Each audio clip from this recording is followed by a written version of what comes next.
Assalamualaikum warahmatullahi wabarakatuh. Bismillahirrahmanirrahim. Alhamdulillahirabbil alamin. Wa bihi nasta'inu ala umuri dunya waddin. Wassalatu wassalamu ala asyrafil anbiya wal mursalin wa ala alihi wa ashabihi wa man tabi'ahum bi ihsanin ila yaumiddin. Amma ba'du. Nama saya Ahmadi dari kelas B, nomor NIM 2108113099, akan mengerjakan tugas micromatching. Saya mengajar di MTS Lim Perumahan 100 Kabupaten Raja Ampat, Provinsi Papua Barat Daya. Syukur alhamdulillah saya mengajar di MTS kurang lebih 10 tahun dari 2015 sampai saat ini. Mudah-mudahan ilmu saya manfaat untuk anak-anakku semuanya. Madrasah hebat, madrasah bermartabat. Assalamualaikum warahmatullahi wabarakatuh. Assalamualaikum. Waalaikumsalam. Ayo siapkan buka kelas. Istiqomah, doaan.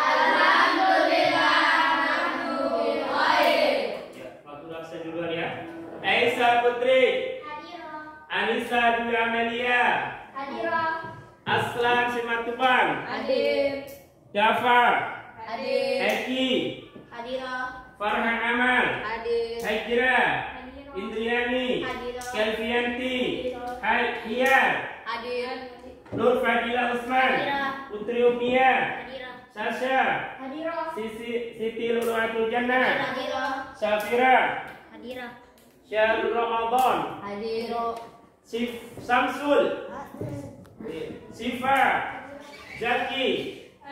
Ya, ada beberapa teman yang tidak hadir, mungkin ada halangan sehingga tidak memberi izin. Ya. Sebelum Pak Guru mulai pelajaran hari ini, seperti biasanya kita mengingat pelajaran-pelajaran kemarin. Tapi sebelum itu Pak Guru awali dengan mukadimah. Bismillahirrahmanirrahim. Alhamdulillahirabbil alamin wa bihi nasta'in ala umuri dunya waddin. Wassalatu wassalamu ala asrofil anbiya wal mursalin wa ala alihi wa ashabihi ajma'in. Amma ba'du. Untuk mengulang kembali, Pak Guru catat ulang. Ya, Pak Guru ulang lagi dengan membahas tentang hadas. Ya, Pak Guru ulang lagi. Hadas. Hadas itu suatu keadaan yang bisa menghalangi untuk beribadah. Ulang. Atau perkara yang bisa menghalangi untuk beribadah. Ya, hadas itu definisi dari hadas, suatu perkara yang menghalangi ibadah.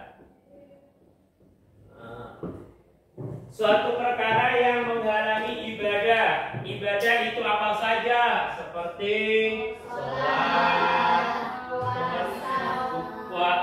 sholat, mengaji, kemudian tawaf.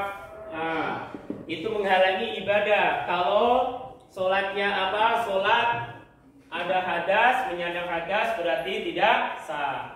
Itu di antara dari definisi dari hadas. Kemudian hadas kemarin dibagi menjadi berapa? Dua. Hadas apa namanya yang pertama? Hadas kecil. Hadas kecil. Kemudian yang kedua? Hadas besar. Hadas besar. Ya, jadi ingat, Pak Guru ntar ada kuis maju satu-satu. Jadi Pak Guru tanya. Nah, jadi ingat. Jadi hadas itu ada berapa? Jadi ntar misalnya Zaki panggil Pak Guru. Zaki, Pak Guru tanya hadas itu ada berapa? Langsung dijawab. Hadas itu ada 2. Kemudian gantian, Farhan maju dan seterusnya. Ntar setelah Pak Guru terangkan yang kemudian hadas itu menjadi 2. Ada hadas kecil dan hadas besar. Kemudian hadas kecil itu seperti halnya kentut, kemudian menyentuh alat kelamin tanpa ada penghalang. Kemudian hadas kecil lagi yaitu hilang ingatan. Itu disebabkan dari hadas-hadas kecil. Kemudian hadas besar sepertinya orang yang mimpi basah atau keluar sperma. Kemudian bagi seorang perempuan yang datang bulan atau nifas dan seterusnya, itu diantaranya sebab-sebab dari hadas besar. Kemudian hadas kecil, bagaimana cara untuk menghilangkan hadas kecil? Cara untuk menghilangkan hadas kecil yaitu berwudu maupun bertayamum. Saya ulang, bagaimana cara untuk menghilangkan hadas kecil? Yaitu dengan berwudu maupun bertayamum. Caranya adalah wudu, kemudian tayamum. Kemudian cara untuk menghilangkan hadas besar apa? Mandi wajib.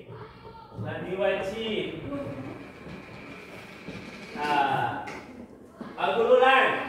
Hadas itu dibagi menjadi 2, hadas kecil dan hadas besar. Kemudian hadas kecil disebabkan diantaranya kentut, kemudian menyentuh alat kelamin tanpa penghalang. Kemudian hadas besar disebabkan yaitu seperti keluar sperma, kemudian atau mimpi basah, atau bagi seorang perempuan yang datang bulan atau menstruasi. Kemudian cara untuk menghilangkan hadas kecil, caranya adalah berwudu atau bertayamum. Siapa yang pernah tayamum? Semua di antara murid-murid ini. Siapa yang pernah tayamum? Insya Allah akan diterangkan pelajaran yang akan datang, yaitu membahas tentang tayamum. Insya Allah dengan disusul dengan wudu. Nah, sekarang adalah membahas tentang bagaimana cara untuk menghilangkan hadas kecil, yaitu dengan cara wudu. Bukan berarti disiram pakai air, tidak. Harus berwudu atau bertayamum. Ketika kita mau sholat, tiba-tiba kita kentut, maka ya harus caranya berwudu. Kemudian cara untuk menghilangkan hadas besar, caranya yaitu dengan cara mandi wajib atau mandi besar. Siapa yang bisa dengan niatnya? Siapa yang bisa niat mandi besar? Siapa yang bisa? Nawaitu lirafil hadasil akbari fardhon lillahi ta'ala. Saya niat mandi besar untuk menghilangkan. Saya niat mandi untuk menghilangkan hadas besar karena Allah. Kalau misalnya tidak paham dengan bahasa Arab, tidak hafal, boleh saja menggunakan dengan bahasa masing-masing. Kalau bahasa Arabnya nawaitul husla lirafil hadasil akbari fardhon lillahi ta'ala. Ya, itu tata cara untuk menghilangkan hadas besar. Sekarang kita masuk yaitu dengan sebab-sebab. Ya, ulang lagi ya. Sebab-sebab hadas besar. Hadas kecil dulu. Nah, yang tadi aku disebutkan Apa sebabnya? Satu, kentut. Kemudian menyentuh alat kelamin.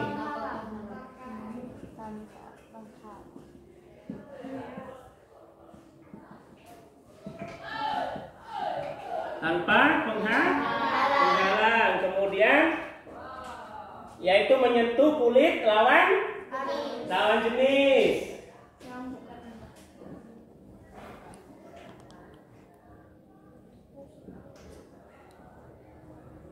Yang bukan mahram. Kemudian hilang akal.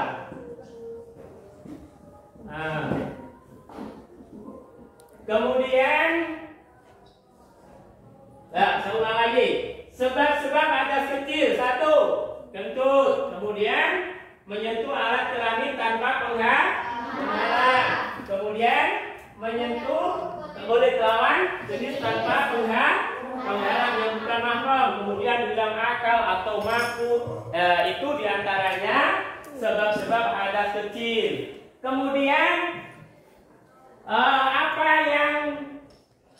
apa yang tidak diperbolehkan untuk hadas kecil yang dilarang? Apa larangan? Apa larangan hadas kecil?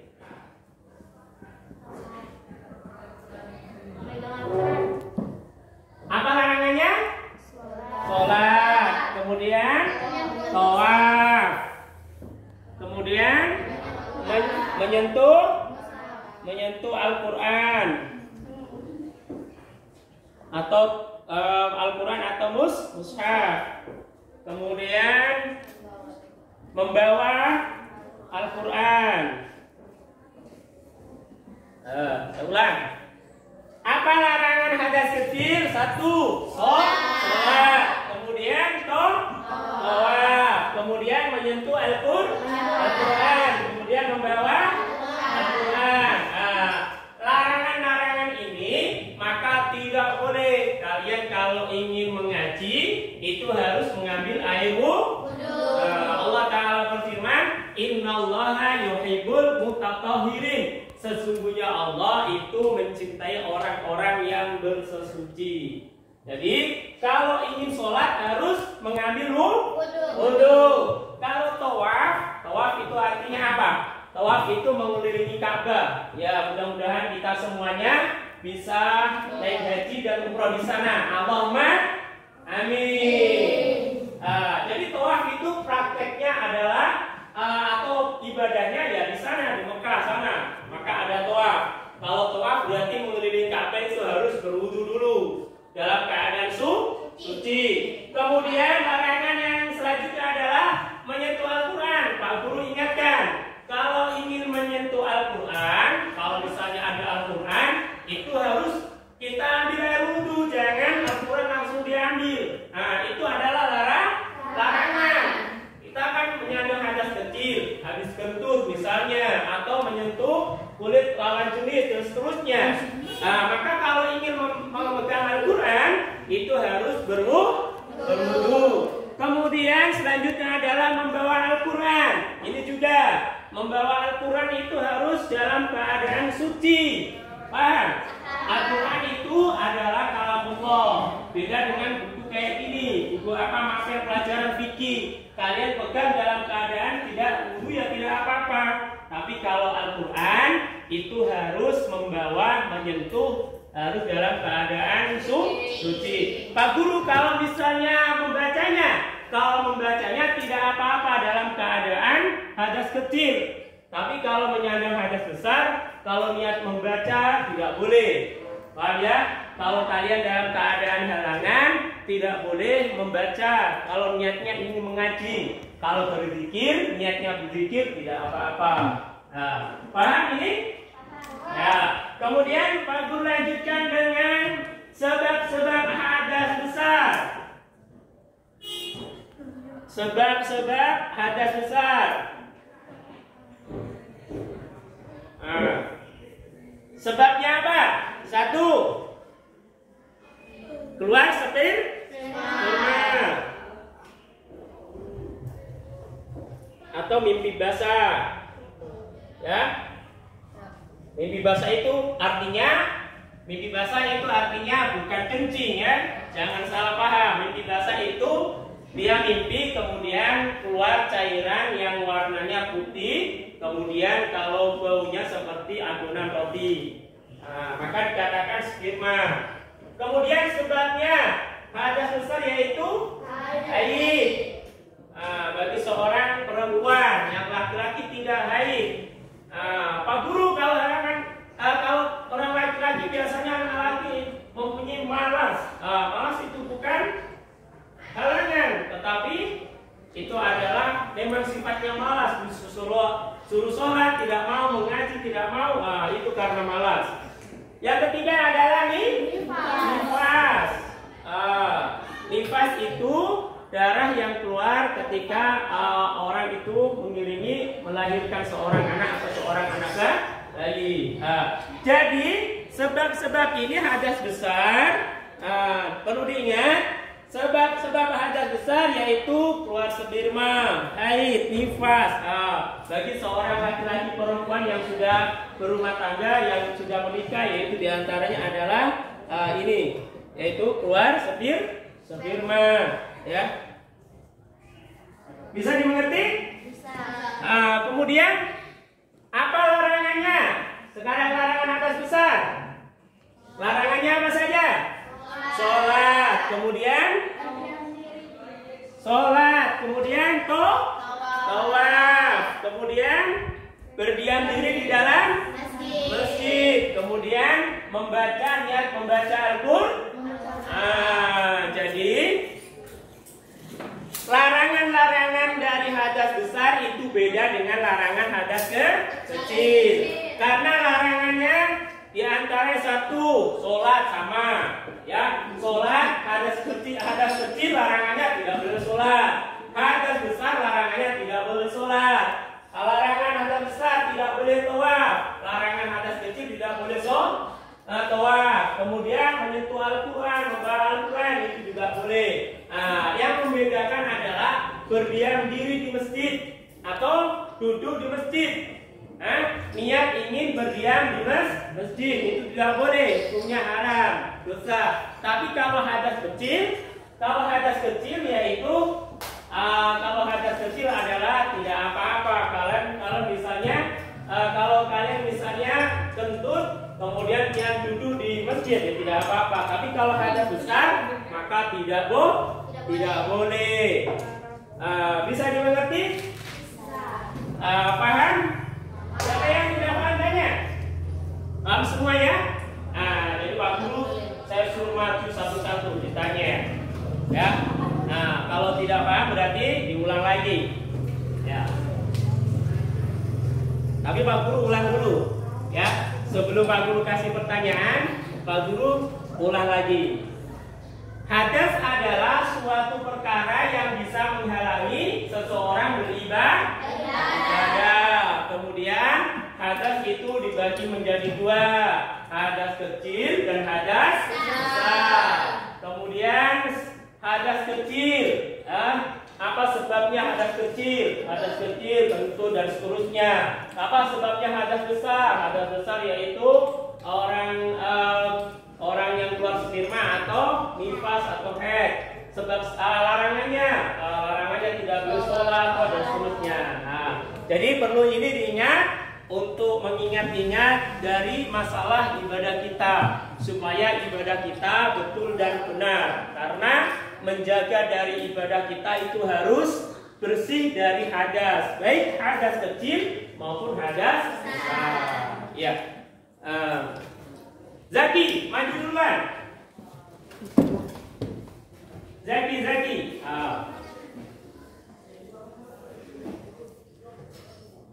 Ini.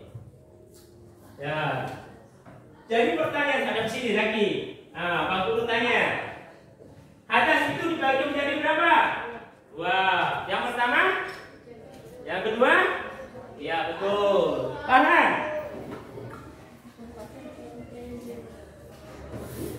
Sini. Hadas kecil. Apa sebabnya hadas kecil? Kentut. Kemudian? Ya, duduk. Kemudian Fadilah. Nah, Fadilah. Tadi kita sebutkan apa sebabnya hadas kecil? Yang pertama kentut, yang kedua apa? Apa yang kedua? Yang kedua menyentuh. Menyentuh Al-Quran. Sebabnya. Kalau hadas kecil sebabnya satu kentut. Kemudian yang kedua apa sebabnya? Apa menyentuh? Menyentuh apa? Ya, tanpa penghalang ya. Terus duduk, lanjut. Diriani. Kemudian sebutkan lagi sebab-sebabnya. Apa lagi? Yang ketiga. Hilang akal. Ya, lanjut. Nah, sekarang larangannya hadas kecil apa? Nah, tawaf. Kemudian lanjut. Apa larangannya? Sholat. Ya, lanjut. Ya, larangan hadas kecil, sholat, tawaf, kemudian apa lagi? Ya, larangannya kalau kita hadas kecil itu tidak boleh sholat, tidak boleh tawaf, kemudian tidak boleh apa lagi? Ya, menyentuh Al-Quran, betul. Lanjut. Nah, hadas tadi dibagi menjadi dua. Hadas besar. Apa sebab-sebab hadas besar? Satu. Sebabnya. Kalau hadas besar itu apa? Sebabnya. Nah, kalau orang perempuan itu haid. Terus lanjut itu. Nah, sebab hadas besar yaitu yang pertama haid, yang kedua nifas. Ya, betul. Lanjut. Nah, sebutkan larangan-larangan hadas besar. Satu, larangannya. Tuh, lanjut. Apa larangannya? Memegang Al-Quran. Ya, betul. Lanjut. Apa larangan hadas besar? Membawa Al-Quran. Lanjut. Ayo, Arif. Nah, bagaimana caranya untuk menghilangkan hadas kecil? Berwudu atau tayamum? Ya, jadi semuanya sudah insya Allah sudah paham dan tahu. Nah, mungkin masih agak bingung untuk membedakan hadas kecil dan hadas besar. Kalau hadas kecil itu sebabnya seperti kentut. Kalau kentut berarti kan wudu kita batal. Kemudian menyentuh kulit lawan jenis. Artinya apa Pak Guru? Artinya menyentuh kulit teman kalian. Ada laki-laki, teman kalian laki-laki, kemudian jalan, kemudian kalian sentuh tiba-tiba, tidak tahu, tidak sengaja. Nah, itu membatalkan wudu atau kencing. Ya, kencing, kemudian keluarnya sesuatu dari jalan depan maupun belakang. Itu diantaranya sebab-sebab hadas kecil. Bisa dimengerti? Bisa dimengerti? Insya Allah bisa. Kalau sudah berarti insya Allah semua paham. Minggu depan Pak Guru akan suruh menghafal lagi satu-satu lagi, ya, untuk mengingatkan kalian sebab-sebab hadas kecil, sebab-sebab hadas besar. Karena apa? Untuk mengingatkan bahwasanya ibadah itu perlu hati-hati dan harus dikerjakan dalam keadaan bersesuci. Sudah paham semuanya? Ya. Kalau sudah paham, kita tutup dengan ucapan alhamdulillah.